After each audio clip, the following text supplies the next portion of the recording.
हमीरपुर से सांसद व केंद्रीय मंत्री अनुराग ठाकुर के नेतृत्व में चल रहे दिव्यांगजनों के लिए निःशुल्क कृत्रिम अंग शिविर का बिलासपुर में आयोजन किया गया।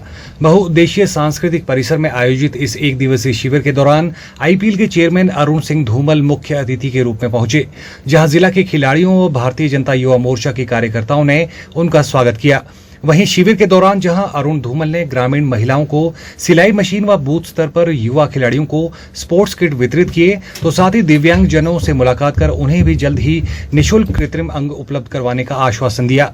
वहीं शिविर के दौरान एक से श्रेष्ठ भारत के तहत अरुण धूमल ने अध्यापकों से मुलाकात की और शिक्षा के क्षेत्र में केंद्र सरकार द्वारा चलाई जा रही योजनाओं सहित शिक्षा के क्षेत्र में नए आयाम स्थापित करने के मुद्दे पर चर्चा भी की। वहीं आईपीएल चेयरमैन अरुण सिंह धूमल ने कहा कि केंद्रीय मंत्री व सांसद अनुराग ठाकुर के सफल प्रयासों के चलते जहां महिलाओं को सिलाई मशीन व डोंगा पत्तल बनाने की मशीन उपलब्ध करवाकर उन्होंने स्वरोजगार के क्षेत्र में आगे बढ़ने के लिए प्रेरित किया जा रहा है, तो साथ ही युवाओं को स्पोर्ट्स किट व दिव्यांगजनों को निःशुल्क कृत्रिम अंग देकर आत्मनिर्भर बनाने का काम किया जा रहा है।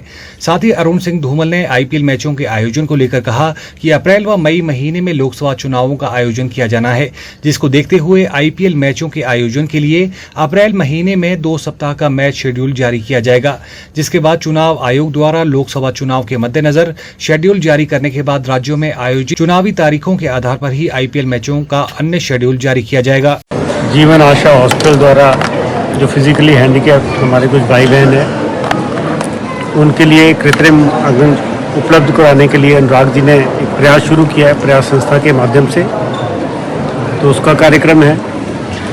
ये कुछ हमारी बहनें जो एक से श्रेष्ठ कार्यक्रम में भी जुड़ी हुई हैं, उनके लिए स्विंग मशीन फ्री में उपलब्ध करवाने का, ताकि उनके लिए रोज़गार का कोई साधन हो सके, उसको उपलब्ध करवाने का भी कार्यक्रम था। तो उसके लिए मैं आया हूँ और मुझे बड़ी खुशी है कि ये प्रयास अनुराग जी के द्वारा किए जा रहे हैं अपनी संसदीय क्षेत्र में।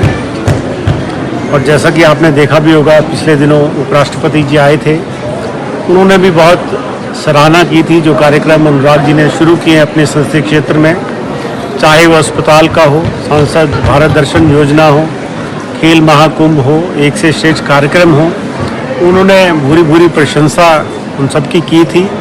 तो मेरे लिए भी सौभाग्य का मौका है कि मैं आज आया हूँ बिलासपुर में, बिलासपुर की पावन धरती पर, और इन सब लोगों से आज मिलने का मौका भी मिला और इस कार्यक्रम से जुड़ने का मौका मिला। आपको जैसा पता है कि इस बार जनरल इलेक्शन भी होने जा रहे हैं अप्रैल मई में, और वही टाइम होता है जब हम आईपीएल का आयोजन करवाते हैं।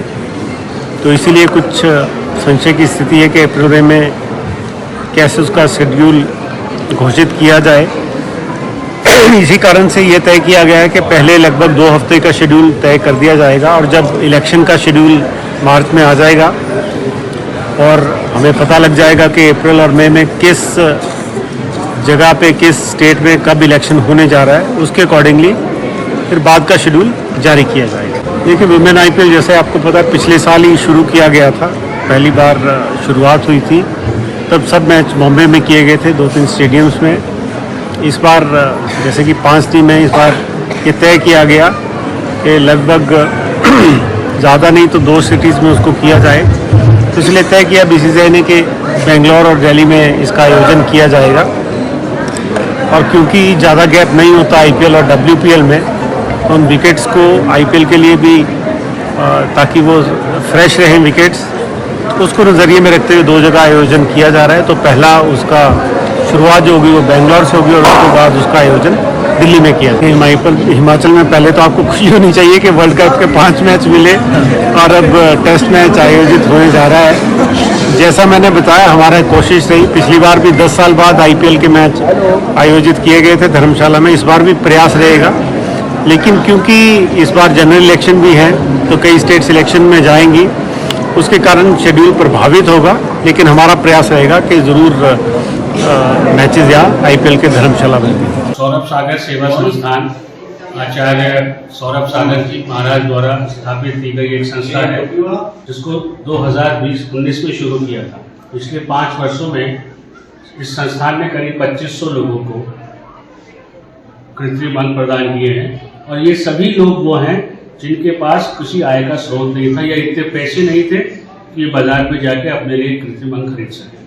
हमारे यहाँ हॉस्पिटल में सिर्फ उन्हीं लोगों को अंक दी जाती है जिन लोगों की आर्थिक जो हालत है वो इतनी मजबूत नहीं है कि वो पैसे खर्च करके उस पैर को बाजार से जाके 1,00,000-1.5 लाख रुपए का पैर या हाथ लगवा सके। उन सभी लोगों को फ्री ऑफ कॉस्ट दिया जाता है। और यही नहीं, उन लोगों को हम लोग हॉस्पिटल बुलाते हैं। 5 से 6-7 दिन का एक प्रोसीजर होता है जिसके अंदर हम पेशेंट को वहाँ रखते हैं, उसको फिर ट्रेन किया जाता है, उसे चलाया जाता है, उसकी मेंटल स्टेटस को सही किया जाता है और उसको इस काबिल बना के भेजा जाता है कि ताकि वो आगे जाके जिस काम में वो पहले था, अगर वो ना कर पाए तो कम से कम इतना मजबूत हो जाए कि अपने लिए और अपने परिवार के लिए 2 रोटी कमा सके, बेघर ना रहे।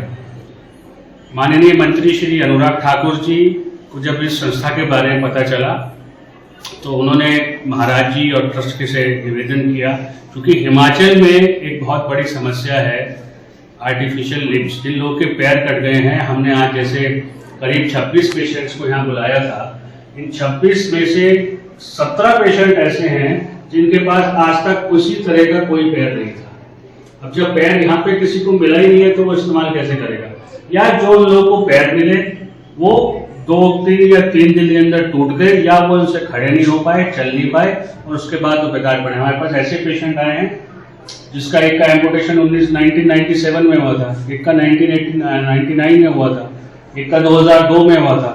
तो इन लोगों को आज तक पैर ही नहीं मिला। तो डेफिनेटली माननीय मंत्री जी के इस प्रयास से न केवल बिलासपुर बल्कि पूरे हिमाचल के जो दिव्यांग लोग हैं जो किसी वजह से अपना पैर या हाथ खो चुके हैं, उनको जीवन में दोबारा चलने का मौका मिलेगा। ये मंत्री जी की बहुत बड़ा इनिशिएटिव है।